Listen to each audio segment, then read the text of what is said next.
নমস্কার বন্ধুরা, আজ আমি আপনাদের সাথে হোর্সনেস বা স্বরভঙ্গ নিয়ে আলোচনা করছি।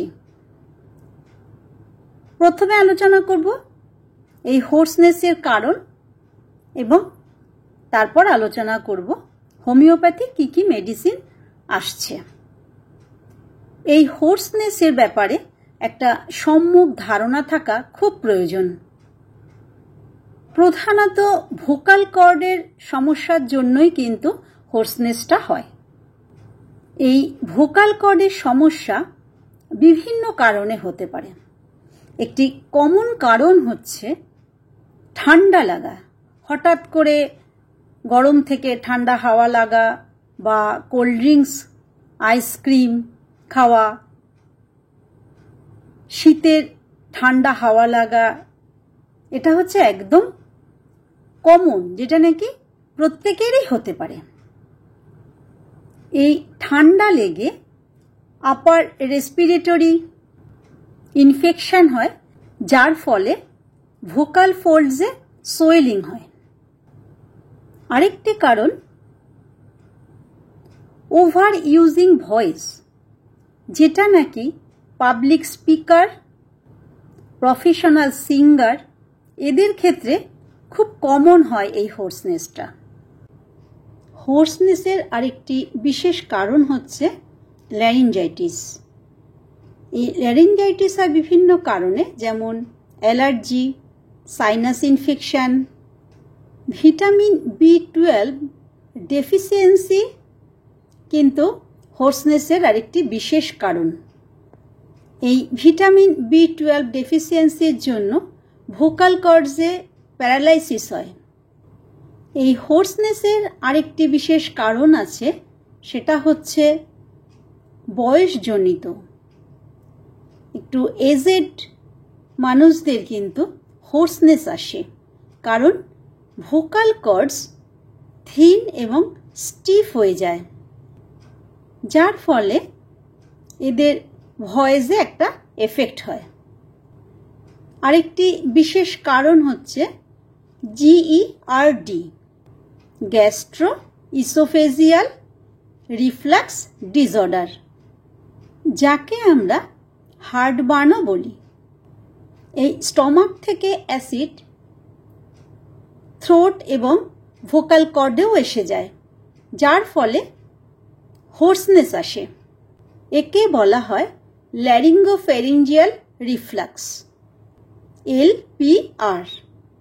এছাড়াও ভোকাল কর্ডসে যদি হ্যামারেজ হয় তবে কিন্তু হোর্সনেস দেখা যায়। ভোকাল কর্ডের ব্লাড ভেসেলস রাপচার্ড হলে মাসল টিস্যু ব্লাডে ভরে যায়, যার ফলে হোর্সনেস আসে। এছাড়াও vocal nodules, cyst, polyp, non cancerous গ্রোথও হতে পারে। ভিটামিন B12 ডেফিসিয়েন্সির যেমন প্যারালাইসিস হয় ভোকাল কর্ডে, তেমন কিন্তু আবার স্ট্রোক, পার্কিনসন্স ডিজিজ এসবের কারণেও কিন্তু ভোকাল কর্ডের প্যারালাইসিস হয়, যার ফলে হোর্সনেস আসে। এই প্যারালাইসিসের জন্য ভোকাল কর্ডস ঠিকমতো খুলতে এবং বন্ধ হতে পারে না, যার ফলে হোর্সনেস এসে যায়। এছাড়াও রিকারেন্ট রেসপিরেটরি প্যাপিলোমেটোসিসও দেখা যায়, যেটা নাকি ভোকাল কর্ডের উপরে বা ভোকাল কর্ডের আশেপাশে ওয়ার্ডস দেখা যায়, বেনাইন ওয়ার্ডস হয়, যার ফলে হোর্সনেস হতে পারে। এছাড়াও চেস্ট, নেক এবং শোল্ডারে যদি কোনো রকমভাবে আঘাত লাগে, তার ফলে যদি ভোকাল কর্ডে স্ট্রেস পড়ে, সেক্ষেত্রেও কিন্তু হোর্সনেস আসে। ল্যারিঞ্জিয়াল ক্যান্সার, লাংস ক্যান্সার এবং থ্রোট ক্যান্সার এতেও কিন্তু হোর্সনেস দেখা যায়। কিন্তু বন্ধুরা, কেস টেকিং করতে গিয়ে দেখা গেল এর কোনোটাই পাচ্ছি না, কোনো প্যাথোলজিক্যাল চেঞ্জও হয়নি, অথচ তার হোর্সনেস, তখন আমাদের তার মেন্টালিটিটা যাচাই করতে হবে। তার পাস হিস্ট্রিতে কোনো শোক বা দুঃখ পেয়েছে কিনা, ভীষণ অ্যাংজাইটিতে উনি ভোগেন কিনা, হঠাৎ করে ইমোশনাল হয়ে যাওয়ার পর হোর্সনেস এসছে কিনা, এটা কিন্তু আমাদের একবার যাচাই করতে হবে, যেটাকে বলা হয় হিস্টেরিক্যাল হোর্সনেস বা হিস্টেরিক্যাল ডিসফোনিয়া। এক্ষেত্রে কোনো প্যাথোলজিক্যাল চেঞ্জ হবে না, ভোকাল কর্ডে কোনো নিউরোলজিক্যাল ড্যামেজও হবে না। এছাড়াও আছে ওভার হিটিং। এই হোর্সনেস আমরা কেন্ট রেপার্টরির কোথায় পাবো? Larynx and trachea, page number 758। এখানে আমরা অনেক মেডিসিন পাবো, তবে আমি অল্প কিছু মেডিসিন নিয়ে আজ আলোচনা করব। প্রথমেই আসব অ্যালুমিনা।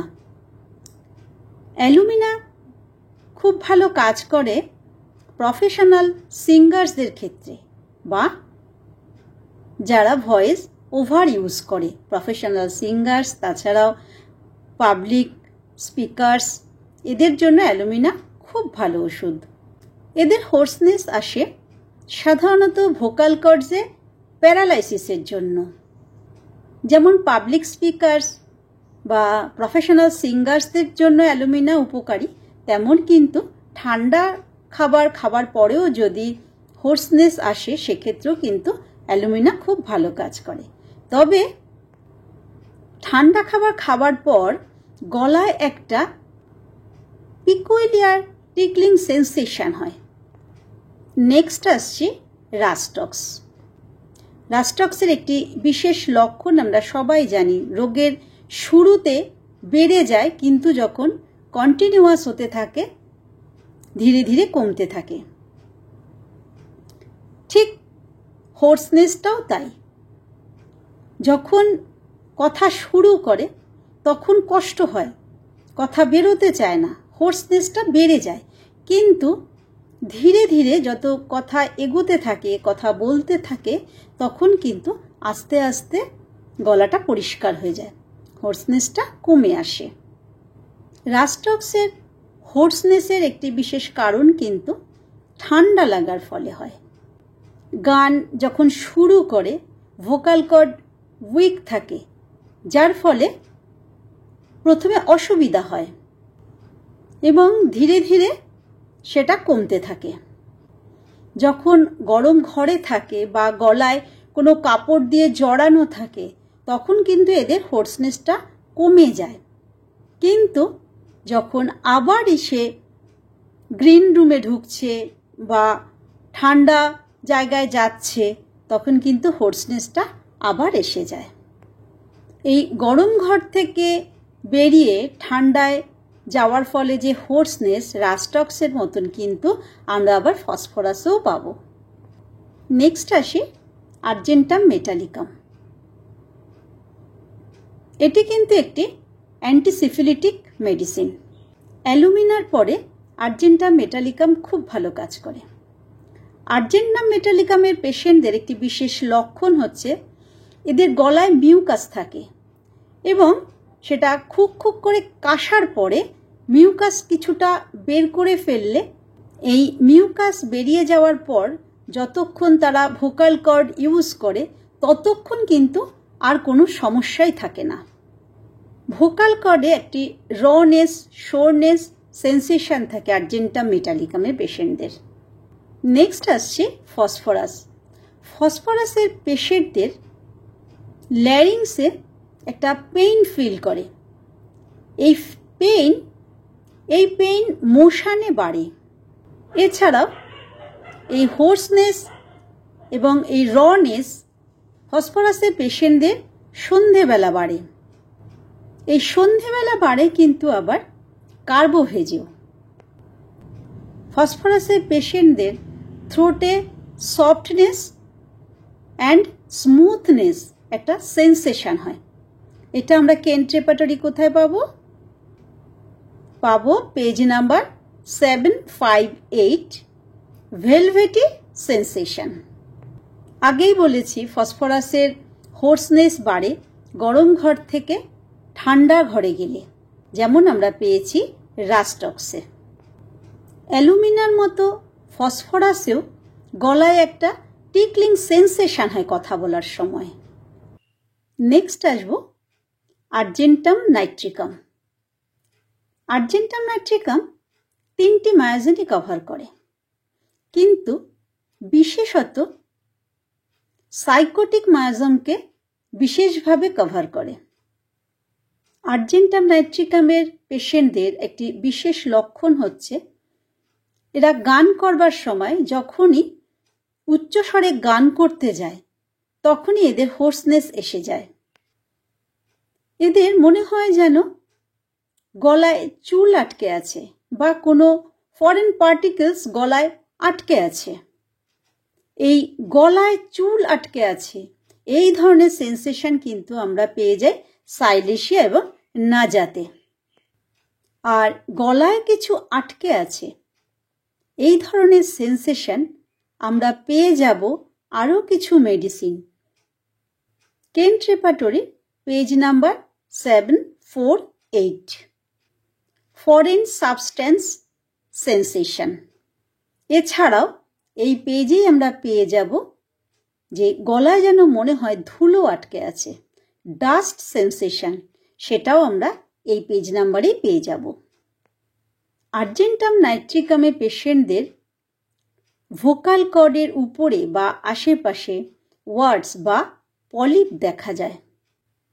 থ্রোটে সোয়েলিং হয় এবং স্টিক লাইক সেন্সেশন হয়। এই স্টিক লাইক সেন্সেশন আমরা আবার পাবো কিন্তু হিপারসালফারে। কিন্তু আর্জেন্টাম নাইট্রিকাম এবং হিপারসালফারের একটি বিশেষ পার্থক্য আছে। কি সেটা? হিপারসালফারের পেশেন্ট ভীষণ চিলি পেশেন্ট, এরা একদম ঠান্ডা সহ্য করতে পারে না। আবার আর্জেন্টাম নাইট্রিকামের পেশেন্ট ঠান্ডা চায়, তারা ঠান্ডা ঘরে থাকতে চায়, তারা ঠান্ডা খাবার ভালোবাসে, ঠান্ডা হাওয়াতেও থাকতে ভালোবাসে। আর্জেন্টাম নাইট্রিকাম ভোকাল কর্ডসের প্যারালাইসিসেও খুব ভালো কাজ করে। নেক্সট আসবো অ্যারামট্রিফাইলাম। অ্যারামট্রিফাইলামের হোর্সনেসের একটি বিশেষত্ব আছে, এটা সদাই পরিবর্তনশীল। ভয়েস আনসার্টেন, আনকন্ট্রোলড, কখনো হোর্সনেস হচ্ছে, কখনো খুব ভারী শব্দ বেরোচ্ছে গলা থেকে। তো এদের সবটাই কিন্তু আনসার্টেন। কোনো বক্তা অনেকক্ষণ ধরে বক্তৃতা দিচ্ছেন, দিতে দিতে খুব ঘামিয়ে গেছেন, এই ঘাম হওয়ার ফলে চট করে তার গলাটা বসে গেল, তার হোর্সনেস এসে গেল, সে আর কথাই বলতে পারল না। বা কথা বলতে বলতে কথা বলতে পারছে না, কিন্তু সেই সময় যদি ভয়েস একটু চেঞ্জ করে কথা বলতে শুরু করে তখন কিন্তু আবার তার কথা বলতে কোনো অসুবিধা হয় না। ভোকাল কর্ডের ইনফ্লামেশনও কিন্তু অ্যারামট্রিফাইলাম খুব ভালো কাজ করে। অ্যাকোনাইট, হিপারসালফারের মতন অ্যারামট্রিফাইলামেরও ঠান্ডা হাওয়ায় হোর্সনেস আসে। আবার আর্জেন্টাম নাইট্রিকাম, ফসফরাস, কস্টিকাম এদের মতন গান করার সময়ও কিন্তু হোর্সনেস এসে যায়। নেক্সট আসবো কার্বোভেজ। কার্বোভেজে কস্টিকাম এবং ফসফরাসের মতন এদের কিন্তু ইভিনিংয়ে বাড়ে। কার্বোভেজের একটি বিশেষত্ব হচ্ছে এদের ড্যাম্প ওয়েদারে হোর্সনেস হয়। এই ড্যাম্প ওয়েদারে হোর্সনেস কিন্তু আরও অনেক মেডিসিন আছে। ডালকামারা, রিউমেক্স, সাইলেশিয়া এগুলো আমরা পেয়ে যাব কেন্ট রেপার্টরির পেজ নাম্বার 759। কার্বোভেজের একটি বিশেষ লক্ষণ হচ্ছে এদের ল্যারিংসে মনে হয় যেন একটা সালফারের ধোঁয়া, এই ধরনের ফিলিংস হয় পেশেন্টদের। এই সালফারের ধোঁয়ার মতো ল্যারিংসের সেন্সেশন হওয়ার ফলে এদের খুব কাশি হয়। নেক্সট আসব কস্টিকাম। কস্টিকামে পেশেন্টদের সার্ডেন হোর্সনেসের একটা হিস্ট্রি পাওয়া যায়। এই হোর্সনেসের একটি বিশেষ কারণ হচ্ছে ভোকাল কর্ডসের প্যারালাইসিস। এই ভোকাল কর্ডসের প্যারালাইসিসে কস্টিকাম খুব গুরুত্বপূর্ণ একটি ওষুধ। এই প্যারালাইসিস সব কিছুর জন্যই হতে পারে, যেমন anxiety, depression, sudden emotion, stroke, Parkinson's disease, যাই হোক না কেন, এই প্যারালাইসিস হওয়ার যে কারণে হোক না কেন, এই সব কিছুর ক্ষেত্রেই কিন্তু কস্টিকাম একটি খুব ভালো ওষুধ। তবে অবশ্যই কস্টিকামের অন্যান্য সিমটমস আমরা যাচাই করে নেব। কস্টিকামের হোর্সনেস সকালে এবং সন্ধ্যায় বাড়ে। এছাড়া এদের ঠান্ডা হাওয়া লাগলেও হোর্সনেস আসে। কস্টিকামের একটি বিশেষ লক্ষণ হচ্ছে থ্রোটে রনেস, সোরনেস একটা সেন্সেশন হয়। যে সেন্সেশনটা কিন্তু পেশেন্ট খুব কষ্ট পায়, মনে হয় যেন গলাটা চিড়ে গেছে। এই ধরনের সেন্সেশন বিশেষত সিঙ্গার্সদের ক্ষেত্রে খুব দেখা যায়। থ্রোটে বার্নিং, শুটিং পেইন থাকে। কনস্ট্যান্ট একটা ঢোক গেলার প্রবণতা থাকে কস্টিকামের পেশেন্টদের, কারণ গলায় একটা ড্রাইনেস সেন্সেশন থাকে, যার ফলে সে বারবার একটু ঢোক গেলার প্রবণতা থাকে এদের। থ্রোটে ড্রাইনেস সেন্সেশন হওয়া সত্ত্বেও কিন্তু এদের কোনো জল পিপাসা থাকে না। গলায় একটা মিউকাস থাকে, যেই মিউকাসটা বারবার বের করবার চেষ্টা করে কস্টিকামের পেশেন্টরা। গলা থেকে একটা কোল্ড সেন্সেশন উপর দিকে উঠে আসে। এই ধরনের ফিলিংস আমরা কস্টিকামে পাবো। ঠান্ডা হাওয়া লাগার ফলে যেমন হোর্সনেস হয়, আবার এদের কাশি ঠান্ডা জল খেলে কমে। এটা কিন্তু কস্টিকামের একটি বিশেষ গুরুত্বপূর্ণ লক্ষণ। নেক্সট আসবো স্পঞ্জিয়া। স্পঞ্জিয়ার পেশেন্টদের ফ্যামিলি হিস্ট্রিতে টিউবারকিউলোসিস পাওয়া যায়, আর স্পঞ্জিয়ার পেশেন্টদের খুব সহজেই সর্দি কাশি লেগে যায়। কস্টিকামের মতন এদেরও কিন্তু ল্যারিংসে একটি ড্রাইনেস সেন্সেশন থাকে। কোল্ড ফুড, কোল্ড ড্রিঙ্কস যেমন এদের হোর্সনেসের জন্য দায়ী, তেমনই কিন্তু স্মোকিং এবং সুইটস এদের হোর্সনেসের আরেকটি বিশেষ কারণ। গলায় বার্নিং, স্টিঙ্গিং পেইন থাকে, একটা সোরনেস থাকে। পেশেন্ট সবসময় গলাটা পরিষ্কার করবার একটা চেষ্টা করে। এই সব লক্ষণ কিন্তু মিষ্টি খেলে বাড়ে স্পঞ্জিয়াতে। স্পঞ্জিয়ার আরেকটি বিশেষ লক্ষণ হচ্ছে splinter like sensation in the throat. এছাড়াও মনে হয় যেন ফিশ বোন বা কোনো প্লাগ গলার মধ্যে আটকে রয়েছে। এদের ফ্যামিলি হিস্ট্রিতে টিউবারকিউলোসিস পাওয়া যায়, তবে স্পঞ্জিয়ার পেশেন্টদের লাংস খুব উইক থাকে, কিন্তু লাংসে টিউবারকেল ডিপোজিট হয় না। এদের টেন্ডেন্সি হচ্ছে ফার্স্ট ল্যারিংস ইনভলভ হয়। তো বন্ধুরা, আমি অল্প কিছু মেডিসিন নিয়ে আলোচনা করলাম। এছাড়াও আরও কিছু মেডিসিন আছে যে ওভার হিটিংয়ে, অতিরিক্ত গরমেও কিন্তু হোর্সনেস আসে। সেক্ষেত্রে অ্যান্টিম ক্রুড, অ্যান্টিম টার্ট এবং ব্রোমিয়াম খুব ভালো কাজ করে। তাছাড়া nervous hoarseness with cardiac disorder, সেক্ষেত্রে কিছু মেডিসিন যেমন কোকা, হাইড্রোকোটাইল অ্যাসিয়াটিকা, নাক্স মশাটা এবং অক্সালিক অ্যাসিড। এই মেডিসিনগুলো নার্ভাস অ্যাফোনিয়া উইথ কার্ডিয়াক ডিসঅর্ডার এর ক্ষেত্রে খুব ভালো কাজ করে।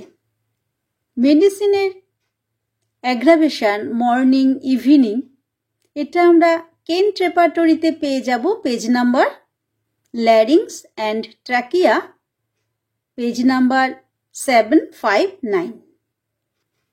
তবে বন্ধুরা, আমি যেই মেডিসিনগুলো নিয়ে আলোচনা করলাম জাস্ট হোর্সনেসের সিমটমসগুলো আমি বললাম, তবে পাশাপাশি অবশ্যই কিন্তু প্রত্যেকটি মেডিসিনের অন্যান্য সিমটমস আমাদের নিতেই হবে। Mental symptoms, peculiar symptoms, aggravation, amelioration, এই সকল লক্ষণ দেখে কিন্তু তবেই আমরা মেডিসিন সিলেকশন করব। তবে বন্ধুরা, আজ আমি চেষ্টা করলাম হোর্সনেস নিয়ে আপনাদের সাথে আলোচনা করার। যদি ভিডিওটি ভালো লাগে অবশ্যই লাইক দেবেন, শেয়ার করবেন, কমেন্টস করবেন। যদি কোথাও ভুল হয়ে থাকে অবশ্যই জানাবেন। নমস্কার।